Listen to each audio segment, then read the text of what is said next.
Dans les nouveautés de ZBrush 2018, il y a un outil supplémentaire qui va vous permettre d'aller un petit peu plus loin avec ce que l'on appelle les polygroupes, c'est-à-dire les groupes de polygones qui sont très utiles, soit en peinture, soit pour cacher une partie des objets, soit par exemple pour faire aussi du dépliage d'UV à l'intérieur de ZBrush.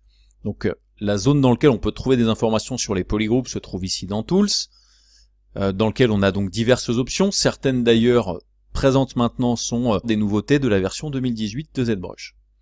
Mais il y a aussi un plugin dans ZPlugin ici qui s'appelle Polygroup It. Donc je peux développer cette option là et cliquer sur Polygroup It, ce qui vous fait rentrer dans une fenêtre séparée de ZBrush dans laquelle vous allez pouvoir faire diverses créations de polygroupes et sélections.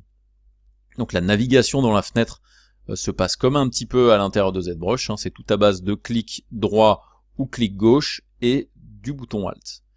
Et donc là, si vous voulez créer un polygroupe, il vous suffit juste de venir sur la surface et de cliquer, et là, il crée un premier polygroupe. Ensuite, vous avez accès ici à un slider, et vous pouvez augmenter l'intensité de ce slider-là pour créer donc chacun de vos polygroupes. Si vous voulez créer un nouveau polygroupe, il vous suffit de venir sur une partie sur laquelle un polygroupe n'a pas été créé, vous pouvez recliquer pour créer un deuxième polygroupe. Vous pouvez très bien aussi cliquer sur un polygroupe, une zone qui est déjà polygroupée pour pouvoir faire une influence sur certaines parties. C'est possible aussi, mais en règle générale, on évite de faire ça. Là notamment, j'ai créé un polygroupe que je ne veux pas garder. Donc il suffit en fait de sélectionner par exemple cette espèce de petite graine ici pour la supprimer. Donc je clique dessus et je peux venir ici sur le côté et faire supprimer. Si par exemple vous voulez copier des informations d'un polygroupe vers un autre, vous pouvez sélectionner donc l'espèce de petite graine qui est ici, vous allez dans le polygroupe d'après, et si vous appuyez sur Shift, il va assigner le même polygroupe à un autre polygroupe déjà existant. Par contre, si vous voulez par exemple que un polygroupe se copie sur une partie dans laquelle il n'y a pas de polygroupe, là ça n'est pas Shift qu'il va falloir sélectionner, parce que là regardez, si j'appuie sur Shift, ça désélectionne. C'est plutôt la fonction CTRL. Donc j'appuie sur CTRL et je clique, et là ça donne le même polygroupe. Donc ça c'est des fonctions qui peuvent être pratiques quand vous avez besoin de faire chacun de vos polygroupes. Alors je vais supprimer ces polygroupes là, parce que moi ce que je voudrais faire c'est divers polygroupes. Je sélectionne celui-là, je fais delete, et là je vais donc recréer les autres. Donc je clique ici, je clique là. Souvent il se souvient des valeurs que l'on a données sur un premier polygroupe, c'est pas la peine d'aller trop loin. J'en crée un nouveau ici, j'en crée un ici, et j'en crée un là-dessous. Ensuite, si vous avez envie par exemple d'étendre un petit peu la sélection du polygroupe ici, vous avez donc la possibilité de venir sur le slider et de le bouger comme ça, mais des fois ça fonctionnera pas vraiment, ou ce sera pas hyper pratique de venir sur le slider. Vous avez sinon ici une option qui s'appelle Grow, qui va vous permettre d'augmenter un petit peu la sélection, ou Shrink, qui va vous permettre de réduire. Et ça peut être pas mal. Par contre, le problème c'est que de le faire pour tout le monde, ça peut être un petit peu pénible. Donc là, vous avez un petit bouton qui peut être pratique, qui est le bouton Extend, qui là en fait va créer des polygroupes en faisant une extension des polygroupes les uns vers les autres. Et ça, en règle générale, ça donne de très bons résultats. Alors, je vais décocher le Extend, tout simplement parce que j'aimerais créer des polygroupes supplémentaires. Voilà, sur cette face-là, celle-ci et celle-là. On va cliquer sur Extend pour voir ce que ça fait. Ouais, peut-être.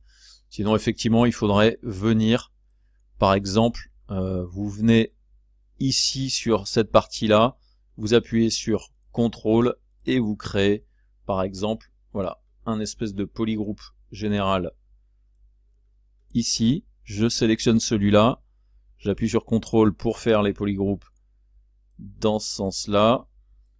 Voilà. Je sélectionne celui-là, j'appuie sur CTRL. Voilà, en fait, je fais vraiment des copies vers des faces qui n'ont pas pour l'instant de polygroupe. Je sélectionne celui-là et j'appuie sur CTRL. Voilà, j'ai fait mes divers polygroupes. Et maintenant, je peux cliquer sur Extend. Donc là, j'ai fait à peu près des polygroupes potables.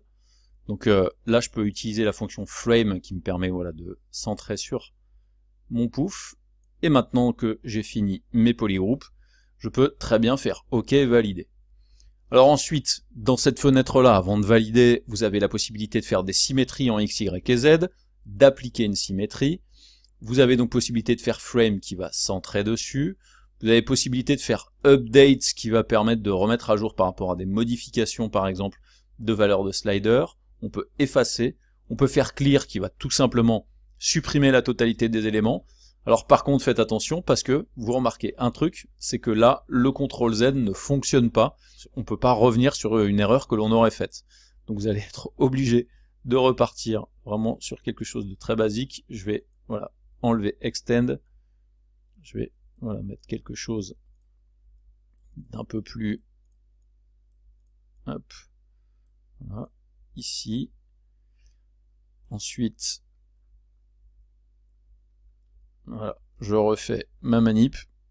Hop, là j'appuie sur CTRL.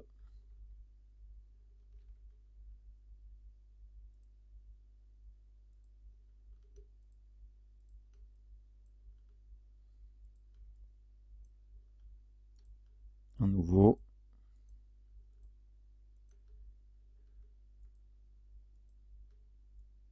Alors, n'hésitez pas des fois à en mettre à plusieurs endroits.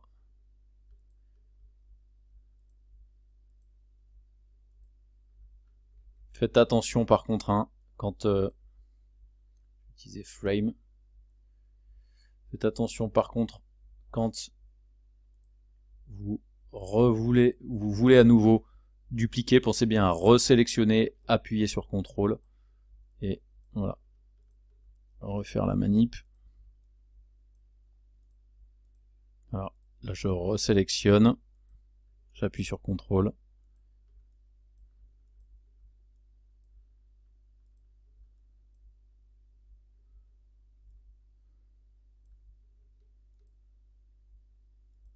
Voilà, et là je fais extend, j'ai fait à peu près tous mes polygroupes.